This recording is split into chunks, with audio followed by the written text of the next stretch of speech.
ফিরতে পারেননি দেশে। এমনকি পরিবারের কোনো সদস্যের মৃত্যুতেও শেষবারের মতো দেখা হয়নি তার মুখটা। মালয়েশিয়ায় অনেকেই নামমাত্র বেতনে কাজ করছেন, বিভিন্ন প্রতিষ্ঠানে পার করছেন মানবেতর জীবন। দেশটিতে অবৈধ হয়ে পড়া এমন লাখো বাংলাদেশের দিন কাটছে গ্রেপ্তার আতঙ্কে। এমন পরিস্থিতিতে সেখানে থাকা প্রবাসীরা তাকিয়ে আছেন বাংলাদেশ সরকারের দিকে। মালয়েশিয়া থেকে ফিরে সম্রাট হোসেনের রিপোর্ট, ছবি তুলেছেন সুমন আহমেদ।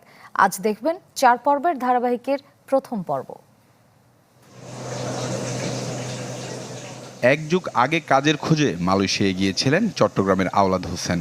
দেশটির একটি খাবার হোটেলে কাজ করে ভালোই কাটছিল দিন। তবে 3 বছর পার হওয়ার পর দেশটিতে ভিসা নবায়ন না হয় অবৈধ হয়ে পড়েন তিনি।